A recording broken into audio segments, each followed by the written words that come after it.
Lesti akan kecapean dan kelelahan dengan Rizky Bilar karena ramalan itu musyrik udah. Iya. Satu itu musyrik. Apa yang dipercaya ramalan? Apapun yang dilakukan mereka itu selalu salah, ya kan? Peramal bermunculan A, B, C, D.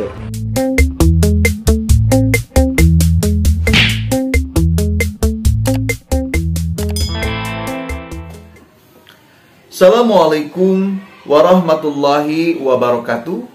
Berjumpa lagi bersama saya Adam Ilyasin di Adam History. Sahabat netizen yang budiman, pada kesempatan kali ini saya akan membahas mengenai lamaran dengan ramalan. Hal ini adalah hal yang berkaitan dengan Lesti Kejora dan Rizky Bilar, di mana pada 13 Juni 2021 Lesti Kejora dan Rizky Bilar sudah persiapan untuk melakukan lamaran. Dan tentunya banyak sekali doa yang dipanjatkan kepada Allah Subhanahu wa Ta'ala agar Lesti dan Rizky Bilar ini bisa lancar di acara lamaran dan bisa langsung menuju langkah lebih serius lagi, yaitu melakukan akad pernikahan.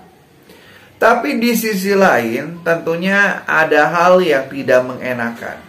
Banyak sekali orang yang dikatakan sebagai orang pintar yang malah meramal. Dan ramalan-ramalan ini banyak sekali yang malah membuat huru hara. Oke, sebelumnya saya ingin menjelaskan. Ada sebuah video, ini ada seorang peramal yang meramal bagaimana hubungan Lesti dengan Rizky Bilar. Ini videonya. memang udah jalannya Tuhan, bisa semua terjadi apa yang saya di terawang saya. Memang beliku-liku caranya, tapi namanya jodoh, mau pisah, bertemu, bercerai, berjodoh lagi, semua kan dari jalannya. Karena bisa aja Rizky Bilar juga tidak dengan Lesti, mungkin Lesti dengan orang lain, bisa, semua itu bisa jadi karena tadi semua udah rencana Tuhan, skenario Tuhan. Untuk menikah mungkin 2 tahun lagi ya.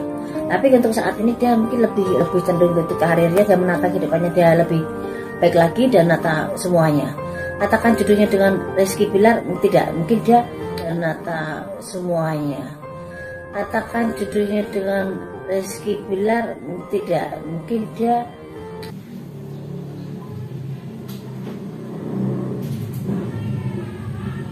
Dalam video tersebut kita bisa melihat ada seorang wanita yang meramalkan bahwa ternyata hubungan Lesti Kejora dengan Rizky Bilar ini dikatakan hanya sebuah settingan. Lalu hubungannya itu dianggap tidak akan bertahan lama. Oke.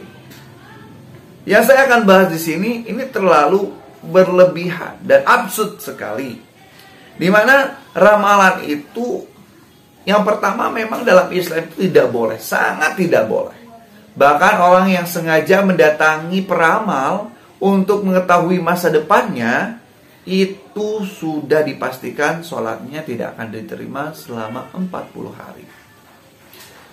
Dan kita juga terdapat efek yang sangat negatif ketika kita mengetahui ramalan tersebut.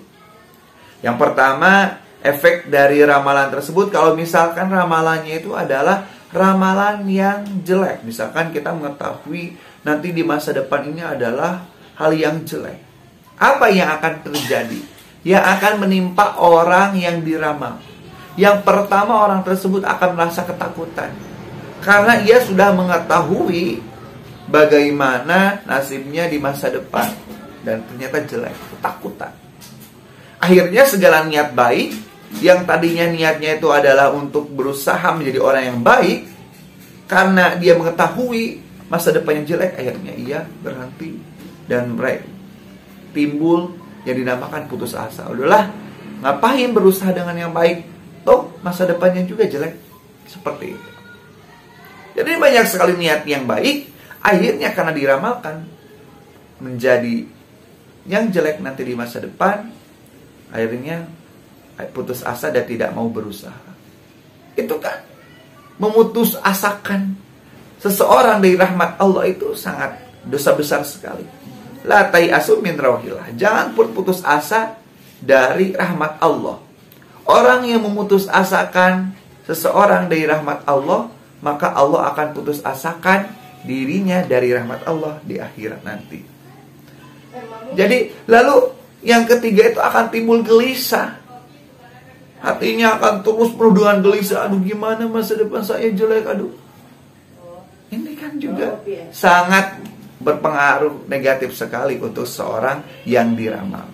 Jadi sebisa mungkin janganlah meramal hal yang jelek.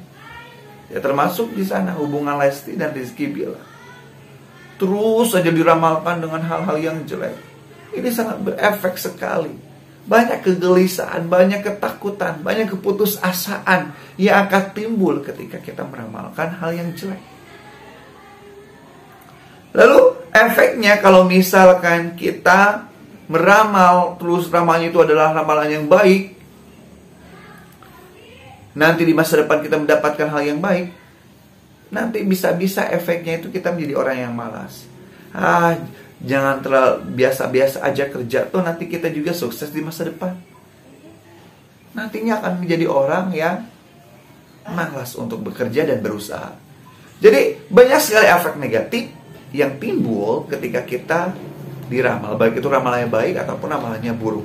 Terutama yang buruk ini mungkin akan mengakibatkan kita itu gelisah dan yang lainnya.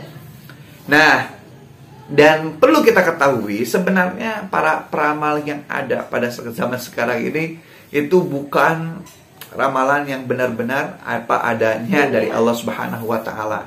Yang harus kita ketahui, dulu kala para peramal itu selalu bergabung dengan para iblis ataupun setan. Mereka bekerja sama untuk mencari ataupun mengajak umat manusia tersesat. Ya, dengan cara ramalan-ramalan seperti itu. Dulu kala para setan dan iblis ini bisa seenaknya datang ke langit lalu melihat di Lauhil Mahfuz takdir-takdir umat manusia. Jadi dulu kan takdir manusia itu ada yang tertulis di Lauhil Mahfuz. Lauhil Mahfuz itu sebuah catatan besar. Di sana tertera takdir-takdir umat manusia. Dahulu kala iblis dan setan masih bisa naik ke atas melihat Lauhil Mahfuz. Tapi semenjak Nabi Muhammad SAW dilahirkan, maka tidak ada lagi setan ataupun iblis yang bisa naik ke langit dan melihat Lauhil Mahfuz. Karena akan ada hujanan panah api yang siap memburu para jin ataupun setan ataupun iblis yang berani naik ke langit. Jadi semuanya itu semua sekarang sudah tidak bisa. Jadi kalau ada dikatakan sekarang yang bisa meramal itu bohong, itu bohong. Itu hanya sebuah firasat dan dugaan semata, bukan hal yang merupakan fakta nanti di masa depan. Jadi jangan percaya, jangan percaya. Karena itu hanya sebuah firasat. Dan firasat itu ya firasat manusia ya. Bisa saja benar, bisa saja tidak. Tetapi itu bukan sebuah fakta nanti di masa depan. Jadi takdir Allah itu ada yang tersimpan di Lauhil Mahfuz, ada yang mafi ilmillah dalam pengetahuan Allah. Takdir, walaupun misalkan takdirnya di Lauhil Mahfuz itu adalah hal yang jelek, itu kalau di Lauhil Mahfuz masih kita bisa pintakan kepada Allah untuk dirubah. Jadi dalam sebuah ayat dijelaskan, Bismillahirrahmanirrahim, yamhullahu ma yasha'u wa yutsbit wa indahu umul kitab. Jadi Allah dengan sekehendaknya bisa menghapus sesuatu yang tetap di Lauhil Mahfuz. Artinya takdir-takdir yang masih ada di Lauhil Mahfuz itu masih bisa dihapus dan digantikan, dirubah oleh Allah Subhanahu wa taala. Nah, itu kalau takdir fi ilmillah itu beda lagi. Itu adalah prerogatif Allah, tidak bisa dirubah sama sekali. Nah, jadi kalau ada takdir di Lauhil Mahfuz, misalkan takdirnya itu ada takdir yang jelek, kita masih bisa meminta kepada Allah Subhanahu wa taala untuk dirubahkan seperti itu. Ya, dengan berbagai doa ataupun dengan kita berusaha juga itu bisa. Nah, jadi intinya dalam vlog kali ini, mari kita sama-sama lebih baik kita husnuzon kepada Allah Subhanahu wa taala. Janganlah, tak usahlah kita mendengarkan para peramal. Husnuzon itu kepada Allah itu adalah wajib. Jadi innallaha fi dzanil abdi. Allah itu selalu ada dalam prasangka umat manusia. Kalau prasangkanya baik, Allah juga baik. Kalau prasangka umat manusia kepada Allah buruk, nanti Allah akan seperti itu. Maka baiklah, bersangka baiklah. Kita harus optimis di masa depan. Janganlah kita mendengarkan para peramal-peramal yang selalu berbicara buruk. Kita percaya pada Allah Subhanahu wa Ta'ala. Allah akan memberikan yang terbaik untuk kita. Kalau misalkan kita nanti di masa depan ada hal yang buruk, itu adalah bentuk cobaan dari Allah Subhanahu wa Ta'ala. Mari doakan Lesti dan Rizky Bilar nanti di pernikahannya ataupun di lamarannya itu menjadi terjalin hubungan yang sangat spesial, sangat abadi. Jadi janganlah kita mendoakan hal-hal yang buruk. Mungkin sekian yang bisa saya